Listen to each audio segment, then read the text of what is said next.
quanto tempo um serial killer consegue ficar foragido, mesmo sendo procurado em todo o Centro-Oeste?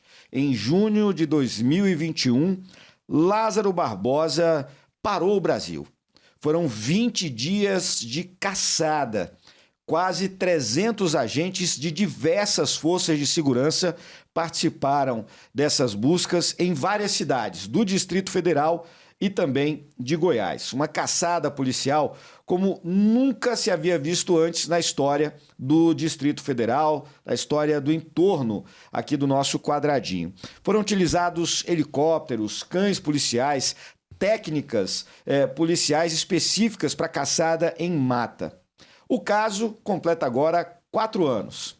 E no episódio de estreia do nosso podcast Na Escuta, nós vamos entender um pouco mais sobre essa história com quem viveu de perto, seja na investigação, na caçada propriamente dita, seja na apuração jornalística de toda essa história. Nós recebemos como convidados no primeiro podcast Na Escuta o delegado Rafael Seixas, da Polícia Civil do Distrito Federal, ele que esteve na linha de frente dessa operação policial e traz para a gente a visão de quem viveu no dia a dia, na investigação, cada detalhe do caso Lázaro Barbosa. Vamos conversar também com o jornalista e produtor da Record, Ricardo Farias, ele que foi setorista durante todo o período, talvez uma das primeiras pessoas não policiais a receber informação sobre os ataques de Lázaro aqui no Distrito Federal. Ele vai contar para a gente dos desafios dessa cobertura, como foi coordenar tudo isso e dividir um pouquinho dos bastidores da imprensa, como funcionou essa cobertura aqui pela Record, para você entender direitinho todos os detalhes. Primeiro, eu queria agradecer a presença dos dois. Delegado, muito obrigado por participar com a gente. Nada, Juliano. Prazer estar aqui. Ricardo, muito obrigado também. Enorme satisfação estar presente no meio de vocês aqui. Vamos contar um pouco dessa história. Eu queria começar, delegado, perguntando para o senhor quem era o Lázaro Barbosa e o que é que ele trazia de histórico criminal antes dessa situação aqui no DF. Então, contextualizando, né? O Lázaro, ele já tinha antecedentes criminais aqui no Distrito Federal, e inclusive por práticas de crimes semelhantes, né? Crime de estupro, e já havia sido condenado anteriormente num crime que realmente foi assim, muito semelhante, né? Ao crime que desencadeou toda a nossa investigação, que foi o caso da família Vidal. A partir de quando a gente tomou conhecimento de que foi o Lázaro o autor do crime, né? E aí daí tudo desencadeou, a gente começou a investigar a pessoa, né? Para saber os antecedentes, para tentar localizá-lo, né? E principalmente tentar localizar a Cleonice, que tinha sido a vítima sobrevivente até então, que havia sido levada da casa, né? Que tinha sido invadida. Ele matou 3 parentes no local e levou a mãe. Sim, ele matou 3 parentes, ele invadiu a casa, né? E até então, mesmo hoje, a gente ainda não sabe, a investigação não conseguiu solucionar se ele estava com mais alguém ou não. Mas o fato é que ele invadiu a casa porque foi encontrado o digital dele na porta de acesso da casa, na face interna, uma porta com um portal de vidro. Então, é uma prova técnica bem contundente que ele entrou na residência e levou ela. E a partir do momento que a gente conseguiu identificar, e essa identificação ela foi muito rápida, esse fato foi de madrugada do dia, se não me engano, foi dia 9 do 6. Isso, dia 9. Dia 9 do 6. Já de manhã eu já estava com o resultado que tinha sido ele. Por quê? Esclarecendo, porque também foi muito rápido, né? Porque ele já estava sendo investigado por crimes semelhantes naquela região. É uma região de chácaras ali na Ceilândia. Uhum. Então, ele tinha praticado um crime, para vocês entenderem, foi um crime de estupro, que ele pegou uma mulher grávida, ele entrou numa residência para roubar, levou essa vítima, né, e estuprou. Então, assim, até certa forma semelhante. Né? Levou, estuprou, mas depois liberou. E aí adendo hoje, porque na oportunidade, a Polícia Civil, e ainda hoje funciona dessa forma, nos crimes na Ceilândia especificamente, crimes de violência doméstica e crimes sexuais contra a mulher são apurados pela DEAN-2. Perfeito. Então, a DEAN-2 já tinha uma linha de investigação que apontava que ele era o autor desse crime de estupro. E só que ele estava, como ele era foragido, ele se apresentava com outro nome, se apresentava como Alessandro. Mas a DEAN-2 já tinha descoberto isso, mas não tinha conseguido prendê-lo, mas já tinha identificação que poderia ser ele.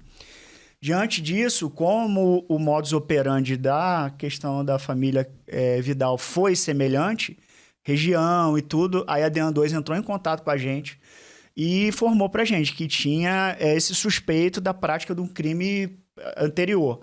Então, nós já informamos esse nome para o Instituto de Identificação, então aí foi rápido. Confrontaram, porque quando você tem um suspeito, você indica para a questão do exame de digital, se torna mais rápido e a chance de acerto é maior. Você já fornece o parâmetro. No caso do Lázaro, ele cometeu esse crime sexual aqui no Distrito Federal e ele já veio para cá com 2 condenações por homicídio lá em Barra do Mendes, na Bahia. Inclusive, ele chegou a fugir do presídio lá em Barra do Mendes, foi preso em Águas Lindas, fugiu de novo em Águas Lindas, e aí desenrolou isso tudo. E você, Ricardo, na madrugada do dia 9 de junho, você estava de plantão, você era na época da equipe da noite aqui da Record. Você foi a primeira pessoa a receber essa informação.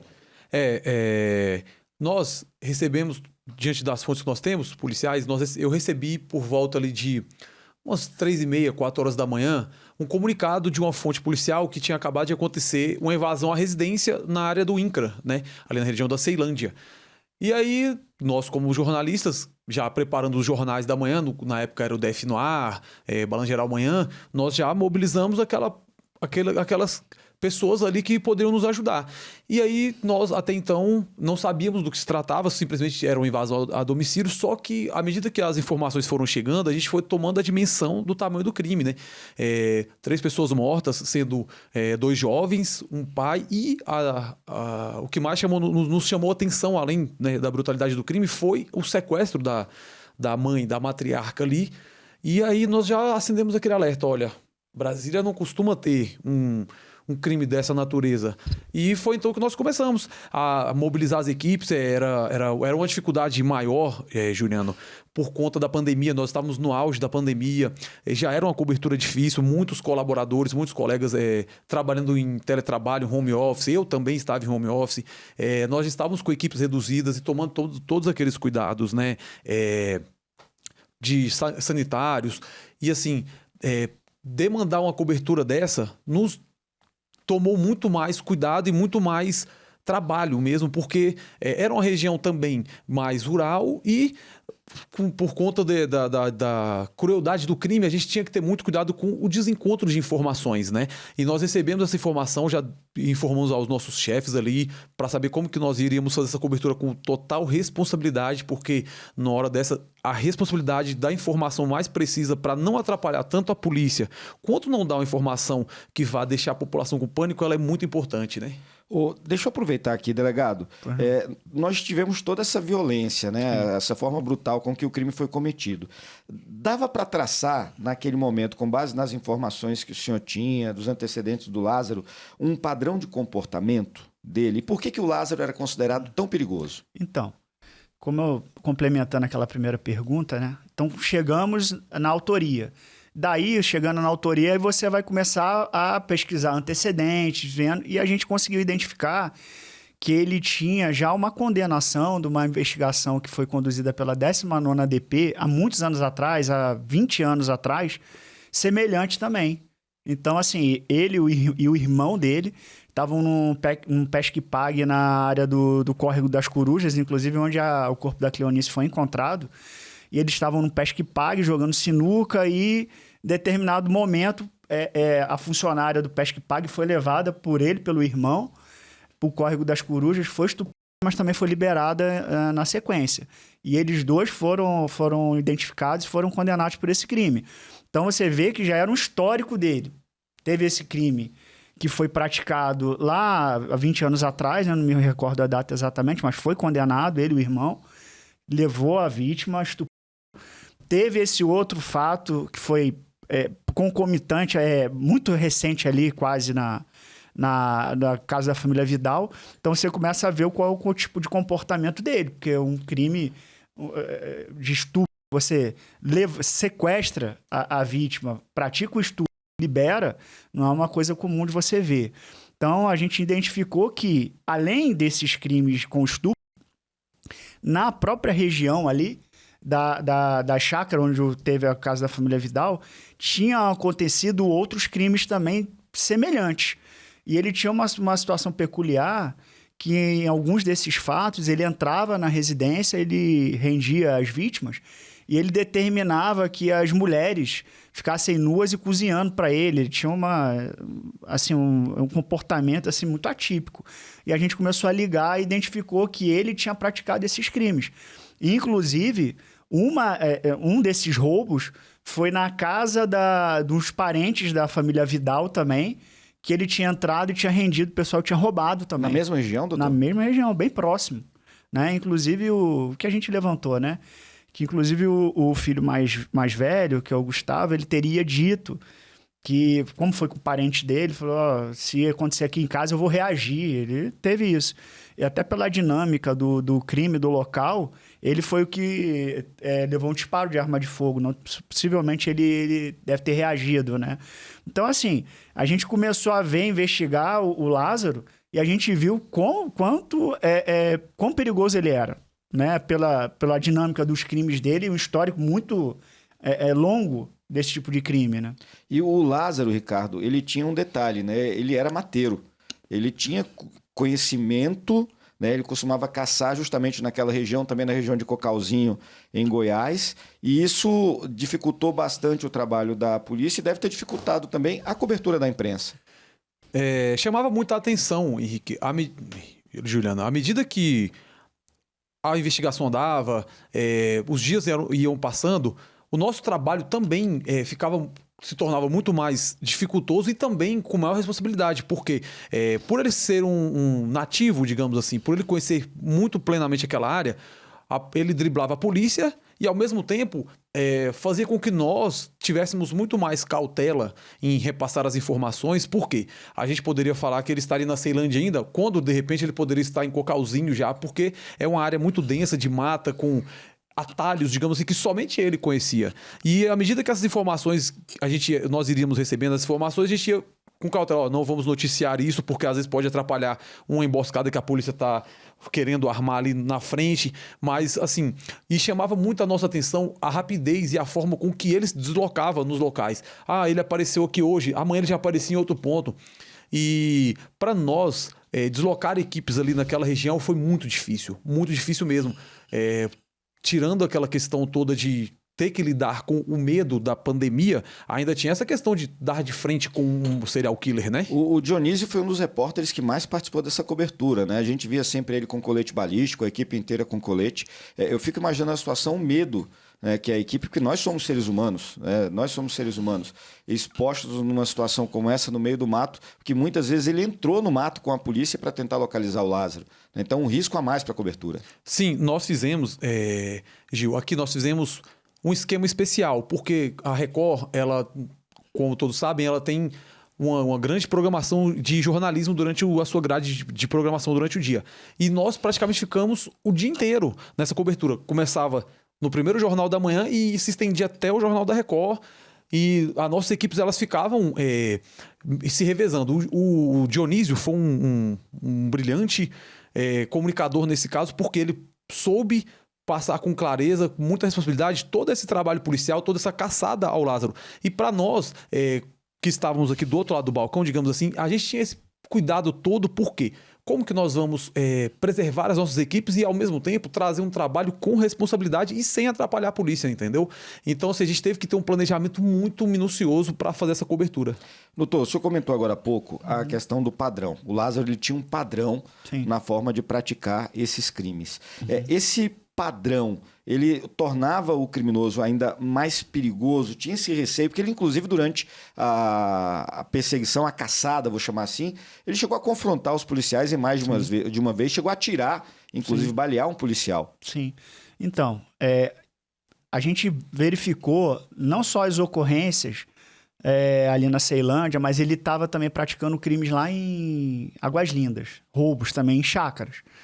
E aí a gente teve até acesso a uma investigação que foi compartilhada com a gente pela Polícia Civil lá de Goiás, que foi um roubo que ele praticou na casa, salvo engano, de um desembargador lá numa chácara.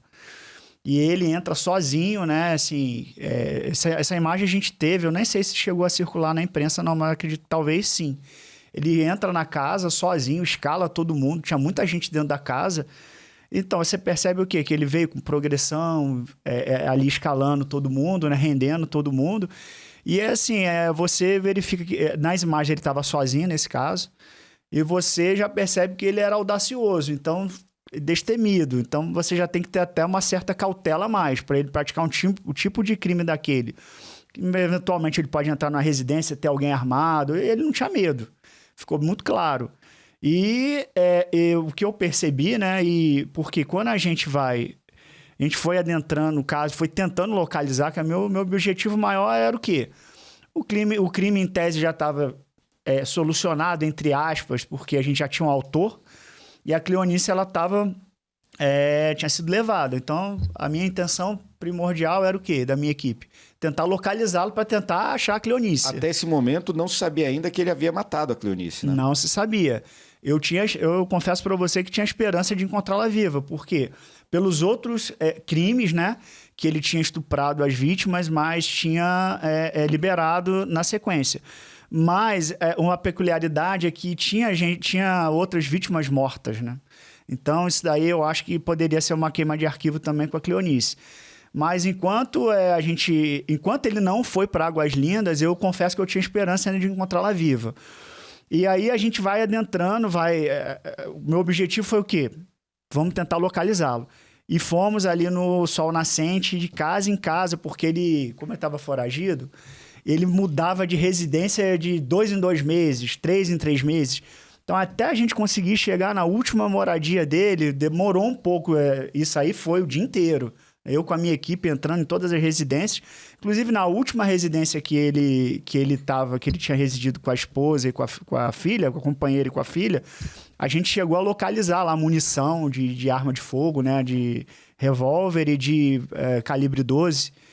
E, enfim, aí foi a última moradia dele. Então, aí a gente começou a identificar que realmente ele era perigoso. Porque a gente pegou todo o histórico, né? E nessa mesma toada, a polícia procurando informações, buscando informações, nós estávamos num período, como você disse, Ricardo, de pandemia. Foi justamente o período em que as fake news explodiram no Brasil, né? Porque todo mundo começou a utilizar mais a rede social. Como era, no dia a dia, lidar com as fake news que chegavam até a equipe? Olha, nós tivemos, Cartacho, que fazer uma força-tarefa, eu confesso para você. Tivemos que destacar pessoas, produtores aqui nossos, colegas nossos que bravamente trabalhavam para filtrar muitas das coisas que chegavam, porque, por exemplo, o Dr. Rafael estava com a sua equipe em campo lá no INCRA 9, lá nas imediações do crime, ou em Águas Lindas, enfim, ou no final da Ceilândia. Muitas vezes falam, o Lázaro apareceu, um exemplo, o Lázaro apareceu no Guará, o Lázaro apareceu no céu. E isso, além de ser um crime e uma irresponsabilidade, trazia uma sensação muito grande de insegurança, porque você imagina, muitas pessoas estavam dentro de casa, vendo o noticiário, vendo as coisas, por quê? Pandemia, ninguém estava podendo sair direito. Você imagina, já estou preso em casa, agora eu não vou poder nem ir até ali à esquina, porque eu posso dar de cara com um maníaco desse. Então, assim, nós tivemos que fazer um mapeamento, tivemos que fazer, Cartacho, uma filtragem muito, muito minuciosa das coisas que chegavam e trabalhar basicamente com as informações que as nossas equipes de campo colhiam e também com o que a polícia passava, porque em determinado momento a caçada ficou tão árdua para eles que eles começaram a pedir também a ajuda da gente, assim, olha, solta isso porque vai nos ajudar, ou alguma estratégia que eles devem ter montado lá, solta isso porque pode ser que dê uma isca para ele, algo nesse sentido, entendeu? Doutor, nós tivemos, além da participação da Polícia Civil, quando o caso ganhou uma repercussão nacional, acho que uma das maiores caçadas humanas, tirando aquela situação dos foragidos do presídio do Nordeste, acho que uma das maiores caçadas que nós tivemos nos últimos anos no Brasil. Nós tivemos Polícia Civil, Polícia Militar do DF, Polícia Civil e Militar de Goiás, Força Nacional, Polícia Rodoviária Federal com vários bloqueios, Polícia Federal também ajudando. Dá pra gente fazer uma cronologia do dia 9 até o momento que o Lázaro foi abatido? Sim. Então, eu tomei conhecimento desse crime, né? E minha equipe já começou a trabalhar, principalmente quando já estava com a autoria na mão. E aí a gente começou a verificar que mesmo ele foragido, né, assim, já identificado com a Cleonice já tendo sido levada, ele continuou praticando crimes de roubos ali nas chácaras. Então, ele, em determinado momento, em uma das vítimas, o que ele estava fazendo? Ele roubava as chácaras e roubava o telefone das vítimas da chácara. E uma das vítimas, ela ligou no telefone, no 190, só que como ele era ali ali do INCRA 9, a ligação do 190 dela foi bater em Goiás, não veio para o Distrito Federal. E aí ela passou essa informação e a PM de Goiás conseguiu começar a rastrear com a autorização da vítima, lógico, o localizador. E aí foi quando começou a gente na delegacia, né, nossa equipe tentando já as medidas pertinentes, porque a gente tentou identificar se ele estava com um aparelho telefone celular dele, meios que a gente pudesse já monitorá-lo. E aí a PM de Goiás, já com ele em poder desse celular roubado, já foi para campo, lá no INCRA 9, e aí virou aquela, assim, todas as forças tentando pegá-lo. E ele estava ali realmente, sabe? E aí a gente foi acionado também, a gente foi a campo também, a gente acionou nossa divisão de operações especiais, a nossa divisão de operações aéreas, mas aí eu vi que tinha necessidade de concentrar essas informações. E aí eu fiz o contato com todas as forças, aí chamei o oficial da PM de Goiás, oficial da PM do DF, PRF que também estava lá, aí reuni todo mundo para dentro da delegacia e falei, aqui eu tenho que centralizar essas informações aqui, porque do jeito que tá muito descoordenado. E em contrapartida, né, concomitantemente a isso, a gente já representou no Judiciário do Distrito Federal pelas medidas, né? De forma que a gente conseguiu monitorar os telefones que ele estava roubando. Foi mais de um telefone, tá? Uhum. Então ele não utilizava o dele, para você entender. Então ele utilizava de vítimas que ele roubava as chácaras, levava os celulares e carregador e ficava utilizando. Então a partir daí a gente começou a identificar. E a gente conseguiu, né, no plantão judiciário, implementar a medida e começou a monitorar o celular que ele estava roubando. E a gente identificou que ele estava no Distrito Federal. Em determinado momento, o crime foi dia 9, eu acredito que por volta já do dia 10 para o dia 11, e aí a gente começou a ver que ele se deslocou para Águas Lindas. E aí, no momento que ele se deslocou para Águas Lindas, a gente estava monitorando isso dentro da 24ª DP na época, aí eu já não tive esperança de encontrar a Cleonice, porque eu falei, se ele foi para outra unidade da federação, ele deve ter, né, matado a vítima e foi para lá, fugido. E aí a gente já foi. Inclusive, eu lembro que eu estava na delegacia, isso foi quase de madrugada, e eu falei para o pessoal do meu plantão, falei, preciso saber de qualquer roubo, liga na 19ª, nas delegacias próximas também, qualquer roubo que tenha sido levado no veículo, porque pelo deslocamento ele estaria em algum veículo, né? E é dito e feito. Ele entrou numa chácara, roubou, rendeu todo mundo e levou um veículo, um Fiat Palio. Só que tem um delay nisso. Até, mesmo a gente monitorando com a autorização judicial o telefone e tudo, a gente tinha um delay nisso. E a gente viu que pela rapidez que ele foi para lá, ele estava em algum veículo. Só que até as vítimas conseguirem se liberar, chegar na delegacia, já a informação do veículo que possivelmente ele teria levado, a gente não conseguiu para interceptá-lo lá em Águas Lindas. O tempo não deu. Mas a gente conseguiu identificar o carro. A gente fui com a minha equipe para Águas Lindas, reuni o pessoal das PMs também. A gente foi para Águas Lindas e chegou. próximo a Cocalzinho, tinha um carro abandonado lá que estava queimado já, que era esse Palio que tinha sido roubado da chácara. Daí começou. Aí eu já vi que quando eu parei na estrada, porque uma coisa é você andar na estrada à noite com o farol ligado, a gente não tem a dimensão do quanto é difícil e é escuro, né? Quando a gente ele é armado, né? A possibilidade dele estar armado. Quando a gente parou o carro próximo às nossas viaturas, próximo ao veículo que tinha sido roubado, estava queimado, eu olhei, aí dava para ver certinho no acostamento, assim, a região de mato e certinho ali onde ele tinha descido. Aí eu olhei, era uma imensidão, assim. Cerradão fechado. Negro. Sim, eu falei, isso aqui vai ser difícil pra gente achar ele, né? E até porque a gente já tinha informação também dessa questão dele ser mateiro, porque a gente, em contato com alguns parentes dele, quando a gente estava tentando achá-lo ainda no Distrito Federal, eles falavam que ele tinha esse costume de ele fugir. Ele falou, parentes dele falaram assim, ele vê a polícia, ele vai pro mato, ele vê vocês passando e tudo do lado dele, mas ninguém consegue ver. Então, como a gente já tinha esse histórico, imaginei que ia ser muito difícil. Aí a gente já chegou lá seguindo ele, né? A cronologia que você perguntou. Seguindo ele, a gente já se instalou lá em Cocalzinho, em Águas Lindas, tentando achá-lo.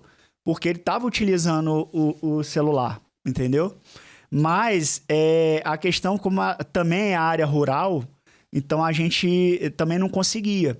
Em determinado momento nessa madrugada, a gente foi para um vilarejo, eu esqueci o nome, e a gente cercou uma currutela lá próximo, né? Girassol. Não foi no Girassol, não, foi outro. Eu esqueci o nome. Foi nesse que houve confronto com a polícia? Não. Ele chegou a balear o policial? Não. Foi uma currutelazinha lá, poucas ruas. Uhum. E dava indicação que ele estaria ali pela localização. A gente eu fechei com o pessoal da PM de Goiás, PM do DF, a cidade, a currutela inteira. Entramos em todas as casas. O pessoal foi bem colaborativo, porque o pessoal também ficou com muito medo, né? De que ele entrasse na residência dele e estivesse lá escondido. A gente entrou em todas as casas e fechamos a currutela. E logo depois ele deu a localização dele em outro lugar. Alguém ajudou ele ele foi removido de lá. Essa era a minha pergunta. Porque durante o processo, inclusive, um fazendeiro goiano chegou a ser preso, né, por envolvimento com o Lázaro. O senhor acredita que ele teve esse apoio da população, mesmo com todo esse pânico? E aí eu passo a pergunta para o Ricardo também. Sim. Pela experiência que vocês tiveram nessa cobertura, a população ajudou? Alguém ajudou o Lázaro? Ele teve ajuda. Eu não posso te falar se foi exatamente do fazendeiro, porque essa investigação não ficou com a gente. Uhum. Né? Embora a gente tenha até ouvido depois o fazendeiro na nossa investigação. Mas eu também não posso entrar no mérito do que eles apuraram lá, foi uma decisão dos delegados de lá. Mas o que eu posso te dizer é que ele teve ajuda. Por quê? Ele teve ajuda. Em determinados momentos, a gente chegava muito próximo dele e a gente via que ele chegava próximo à BR a pé, já. E depois ele voltava para determinados locais. Então, ele combinava com alguém para prestar esse apoio para ele. Isso aí ele teve. Isso aí eu tenho convicção que ele teve ajuda lá. Não sei se da população, certamente de algum amigo dele lá, ele teve sim. A imprensa, ela percebeu isso, Ricardo? E aí eu mudo um pouquinho a pergunta, né? Porque a gente teve o lado ruim, que foi essa ajuda para o Lázaro, mas a imprensa, a população ajudou demais, tanto a polícia quanto a imprensa. Eu vi que eles montaram, inclusive, restaurante para servir comida para os policiais. Em alguns lugares que não tinha abrigo, pouso, né, para as equipes também. Deu para perceber isso do lado da cobertura jornalística? Era um momento muito delicado para a população, né, Juliano? Por quê? Já estava todo mundo sensibilizado por conta da pandemia. Eu reforço aqui porque era um momento realmente muito difícil. Várias pessoas morrendo nos hospitais, em casas, por conta da pandemia. E isso, um fato triste como esse, cruel como esse, aflorou mais ainda o sentimento de solidariedade da população. No ponto de apoio que as autoridades montaram ali no Cocalzinho e Girassol, naquela região toda ali, era muita ajuda que chegava, eram mantimentos, eram comida, abrigo, internet compartilhada, agasalho, cobertores. A própria população que queria mesmo que houvesse um desfecho dava as informações, cedia imagens. Algumas até chegaram a um ponto de levar as equipes policiais em determinados lugares, mesmo sabendo dos riscos, dar apoio para a imprensa. Nós percebemos que sim, nesse tipo de cobertura houve uma participação maior da população e mais responsável. Quem queria ajudar de fato ajudou com responsabilidade. Doutor Rafael, foram 20 dias de caçada, né? Distrito Federal, Goiás, até que em um determinado momento o Lázaro finalmente foi cercado. Sim. Né? Eu imagino que foi um momento de maior tensão, além, claro, da busca pela vítima logo no início do caso. Naquele momento ali que vocês finalmente conseguiram pegar o Lázaro, infelizmente ele não se rendeu, ele precisou ser abatido, né? Foi baleado e morreu na sequência. Qual foi a sensação daquele momento? O que é que mais marcou o senhor naquele momento da apreensão do Lázaro? Então, eu tinha até falado em algumas reportagens, em algumas entrevistas que eu dei porque ele se estendeu durante muito tempo, né? Uhum. E a convicção que eu tinha é que ele não se entregaria. Eu tinha a convicção que ele ia reagir. Por quê? Ele já tinha ficado preso um período em Goiás, né? E ele relatava para a família, ele inclusive deixou até uma carta, que ele, não, em hipótese nenhuma, ele gostaria de voltar para a prisão. Então, pelo que já tinha acontecido de situações, né, durante essa perseguição dele lá em Goiás, umas 2 ou 3 vezes chegou-se muito próximo de pegá-lo antes da situação final que ele foi morto, né? De ser capturado, chegou muito próximo mesmo dele ser capturado, mas ele conseguiu fugir. Ele também era muito astuto e teve uma situação que inclusive ele disparou contra umas vítimas e uns policiais, né? Acho que vocês ficaram sabendo, córrego, isso aí, né? Foi divulgado no córrego, né? Mas além dessa situação, teve uma outra também que ele foi para um restaurante e a gente conseguiu captar o Wi-Fi porque estava aberto e a gente viu que era o celular dele. Então a gente chegou muito próximo de pegá-lo. Mas eu acredito, né, essa situação de ter se estendido muito justamente ele conhecer a região, né? Então, eu fiquei... foi ali um alívio para todo mundo quando isso tudo acabou, né? Embora o corpo da Cleonice já tivesse sido encontrado, infelizmente, sem vida, mas a gente mobilizou porque eu acho que a cidade lá, como eu fui para lá, para Cocalzinho, eu via todo mundo muito em pânico. Então, essa mobilização da população também, estava todo mundo preocupado, porque como os crimes aconteceram no Distrito Federal, né, em forma muito violenta, principalmente com a família Vidal, acho que todo mundo ali da região se sentiu uma vítima em potencial. Então, a gente ia para lá, porque eu fiquei dias lá, até sem ir em casa. Então, a gente instalou essa base, a população falava com a gente, porque a gente ia lanchar ou ia almoçar, jantar nos restaurantes ali próximos. Primeira base foi num posto, num restaurante, onde tinha um restaurante, um posto de abastecimento de combustível. Depois a gente foi para a escola, né? Teve a ideia de expandir, porque a coisa realmente ganhou outra dimensão. Mas a população, assim, se mobilizou para ajudar a gente. Sim, de certa forma foi um alívio, porque estava mobilizado, foi muito desgastante. Mas, em contrapartida, também eu, particularmente, a minha equipe, a gente queria ter prendido ele vivo até para solucionar, assim, esclarecer detalhes do crime. Porque foi um crime muito complicado de solucionar em todos os detalhes. Por quê? A gente teve todas as vítimas mortas e o único autor que a gente tinha certeza, né, que praticou o crime, mas fica a dúvida se estava sozinho, porque conseguiria levar a vítima sozinha, né? A vítima, imagina, ela vê o marido e os 2 filhos mortos. Ele conseguir levar sozinha de lá para outro local, né? Então, assim, a gente fica essas dúvidas nessa investigação. Embora a gente tenha se esforçado ao máximo, utilizar todos os recursos possíveis de investigação, que você imaginar, tecnológicos, para a gente desvendar isso, né? Mas ficou assim, fiquei aliviado, porque acabou, mas fiquei um pouco frustrado também, porque a gente queria solucionar tudo. Por mais que ele não, eventualmente preso, não falasse quem praticou o crime com ele ou não, mas talvez ele falasse, não estava sozinho, como foi que retirou a Cleonice de lá, da residência. Então, todas essas dúvidas aí, elas persistem, entendeu? O Ricardo, e o que é que esse caso ensinou para a imprensa do Distrito Federal, a questão da cobertura? Acho que você nunca tinha passado por algo como isso, né? Em 20 anos quase de carreira, Gil, foi com certeza a cobertura mais difícil que nós tivemos, assim, cobertura policial, né? Que nós tivemos, porque nós tivemos que ter paciência, calma, tivemos que ter muita serenidade para não atrapalhar a polícia, principalmente para não atrapalhar a polícia, para não invadir também a intimidade dos parentes da família Vidal, porque era um momento ali brutal, muito triste, né? E também para não aumentar mais ainda o medo da população, como o Dr. Rafael Seixas disse aqui.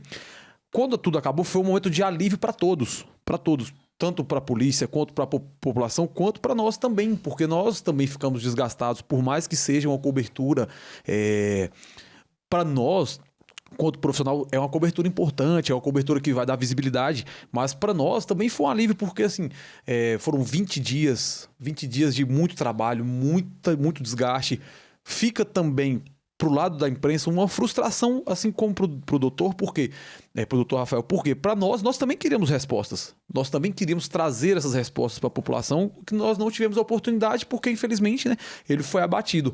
Mas o ensinamento que traz para nós é que, mesmo numa situação onde é de muita tensão, você pode agir com responsabilidade e respeito. Responsabilidade com os fatos, com a investigação policial e principalmente respeito para com os familiares das vítimas, né? Doutor Rafael Seixas, o caso do Lázaro, com a dimensão que ele tomou, com a estrutura que foi montada para prender esse criminoso, ele ensinou alguma coisa também para a polícia? Mudou algo na forma de se planejar esse tipo de operação? Olha, o que eu posso te falar é que, por mais que você tenha uma polícia estruturada, e a gente tem aqui, são fatos que são imprevisíveis. Você imaginar, por exemplo, quando eu recebi a ligação que me informaram do fato, né? Me ligaram de madrugada também, né? Esse delegado-chefe também não dorme com o celular aqui, né? Para vibrar e tocar aqui do lado, assim, eu faço isso porque você imagina um fato desse, você é comunicado e não atender uma ligação, enfim, é 24 horas mesmo. Eu já imaginei que teria uma grande proporção disso, porque 3 pessoas mortas, leva a mãe, né, a esposa, enfim. Só que você imaginar que teria um desdobramento desse, eu acho que fica um pouco difícil de você prever situações que você vai se planejar para isso, né? Mas eu acho que dentro do que aconteceu, a gente já tem um padrão de investigação dentro da Polícia Civil que foi seguido para esse caso. Não um caso assim, não sei se eu estou conseguindo te explicar. É imprevisível você ter um desdobramento desse. Mas para um crime dessa natureza, a gente tem meios para utilizar de recursos e nós utilizamos, entendeu? Agora, o que ficou mais um complicador também, que eu vejo, né? E serviu de experiência, porque a gente teve uma questão também política, digamos assim, porque envolveu 2 estados, 2 unidades da federação. Então, a gente tinha informação, aqui a investigação era nossa, da Polícia Civil do Distrito Federal. Enquanto o Lázaro estava no Distrito Federal, o domínio era nosso.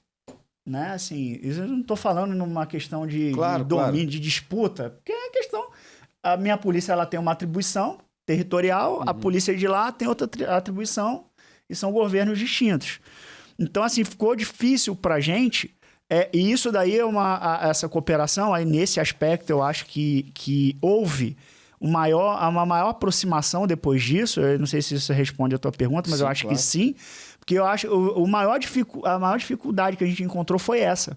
Porque a gente tinha os meios de investigação, a gente tinha um inquérito aqui no Distrito Federal, com medidas judiciais propostas e deferidas, só que o executor do crime que a gente estava querendo prender estava em outra unidade da federação. Então, aí você envolve outra Secretaria de Segurança Pública, inclusive o secretário de Segurança Pública lá de Goiás, na época, ele foi para lá. Então, assim, a gente acabava que tinha que se reportar ao secretário de Segurança Federal, porque... E o de Goiás. Hierarquicamente somos subordinados. e ao secretário de Segurança Pública de lá também, porque estava lá. Então, a gente tinha uma parceria nisso também. Então, a gente também não podia extrapolar determinados limites. Perfeito. Isso aí foi um dificultador para a gente agir lá. Embora a gente tenha ficado na base de lá, nossas equipes da DOE foram. Então, em determinadas situações que a gente tinha que intervir, a gente tinha que se reportar a eles. E isso aí foi um dificultador.